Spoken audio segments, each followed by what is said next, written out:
ഭൂമി സംബന്ധിച്ച് അന്തിമ തീരുമാനമെടുക്കാനുള്ള അധികാരം ട്രൈബ്യൂണലിനാണ്. ട്രൈബ്യൂണലിൽ അമുസ്ലിങ്ങളായ ജഡ്ജിമാരാണ് ഏറെയും. ട്രൈബ്യൂണലിന്റെ തീരുമാനങ്ങൾക്ക് എതിരെ ഹൈക്കോടതിയെ സമീപിക്കാൻ കഴിയുമെന്നും അബ്ദുൽ സമദ് പൂക്കാട്ടൂർ പറഞ്ഞു. ക്രൈസ്തവ സമൂഹത്തിലെ ചിലർ ഇതിനെ മുനമ്പത്തോട് ചേർത്ത് നിർത്തുകയാണ്. ഈ ബിൽ വന്നതുകൊണ്ട് മുനമ്പം വിഷയത്തിൽ പരിഹാരമാകില്ല. വഖഫ് ഭേദഗതി സംബന്ധിച്ച് മുസ്ലിം സാമുദായിക നേതാക്കളുമായി സർക്കാർ ഇതുവരെ ഒരു ചർച്ച പോലും നടത്തിയിട്ടില്ല എന്നും അദ്ദേഹം കൂട്ടിച്ചേർത്തു. മുനമ്പം വഖഫ് ഭൂമി പ്രശ്നവും അല്ലെങ്കിൽ മുനമ്പം വിഷയവും ഈ വഖഫ് അമെൻമെൻറ്റ് ആക്റ്റും തമ്മിൽ ബന്ധപ്പെടുത്തിക്കൊണ്ട് സംസാരിക്കുന്നത് ദുരുദ്ദേശപരമാണ്. കാരണം മുനമ്പം വഖഫാണോ അല്ലയോ എന്ന കാര്യം ഗവൺമെൻറ്, കോടതികൾ, അതുപോലെ തന്നെ അതിൻ്റെ രാഷ്ട്രീയ തീരുമാനമെടുക്കേണ്ട സാഹചര്യങ്ങളെല്ലാം നമ്മൾ ഇതേവരെ ചർച്ച ചെയ്തതാണ്. ഗവൺമെൻറ്റിന് മുമ്പിൽ നിൽക്കുന്ന ഒരു പ്രധാനപ്പെട്ട വിഷയവുമാണ്.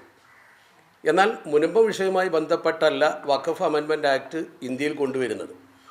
അതിനു മുമ്പ് തന്നെ ഈ ചർച്ച കഴിഞ്ഞ പാർലമെൻറ്റിൽ തന്നെ അതിൻ്റെ സെഷൻ അവസാനിക്കുന്ന സമയത്ത് ഒരു BJP മെമ്പർ വഖഫ് നിയമം ഇന്ത്യയിൽ നിന്ന് എടുത്തു കളയണം എന്ന് പ്രസംഗിക്കുകയും ഈ ഗവൺമെൻറ് വന്ന ഉടനെ അതിനുവേണ്ട സംവിധാനങ്ങൾ ആരംഭിക്കുകയും ചെയ്തിരുന്നു. അതുകൊണ്ട് തന്നെ മുനമ്പം വിഷയവുമായി ഇതിന് ബന്ധമില്ല, ഇതിനെ ബന്ധപ്പെടുത്തുന്നത് രാഷ്ട്രീയ പ്രേരിതവും സൗഹൃദം തകർക്കുന്ന രീതിയിലുമാണ് എന്ന് പറയേണ്ടിയിരിക്കുന്നു. ഈ നിയമം കൊണ്ടുവരുന്നത് വഖഫിനെ സംരക്ഷിക്കാനാണ് എന്നാണ് വാദിക്കുന്നത്. എന്നാൽ ഈ നിയമം കൊണ്ടുവരുമ്പോൾ തന്നെ 1954 വഖഫ് ആക്ട് നമുക്കറിയാം. ആ വഖഫ് ആക്ടിൻ്റെ ഏറ്റവും വലിയ പ്രത്യേകത waqf is a personal law subject. അത് പേഴ്സണൽ ലോ സബ്ജക്റ്റാണ്.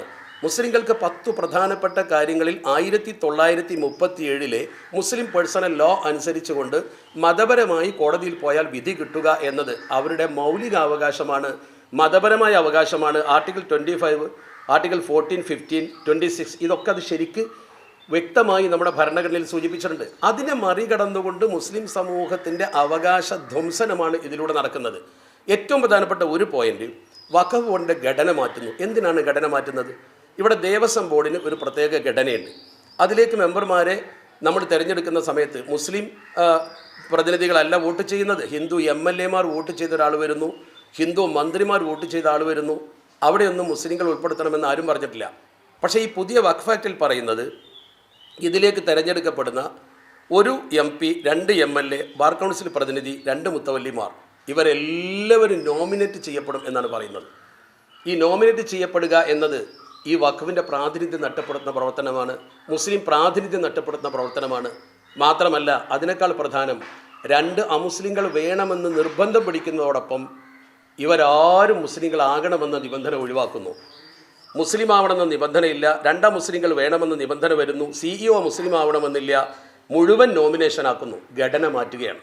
അതിൻ്റെ ലക്ഷ്യം ഗവൺമെൻറ് ഈ വഖഫ് ബോർഡിൻ്റെ അധികാരം കവർന്നെടുക്കുന്നു എന്നതാണ്. ഇതാണ് ഫസ്റ്റ് പോയിന്റ്. സെക്കൻഡ്, ഒരു മുസ്ലിമായ മനുഷ്യന് വഖഫ് ചെയ്യാനുള്ള അവകാശം അവൻ്റെ മതപരമായ അവകാശമാണ്. എന്നാൽ ഒരാൾ മുസ്ലിമായി 5 വർഷം കഴിഞ്ഞിട്ടേ വഖഫ് ചെയ്യാൻ പാടുള്ളൂ എന്ന് പറയുന്നത് അവൻ്റെ മതപരമായ അവകാശത്തെ ധ്വംസിക്കലാണ്.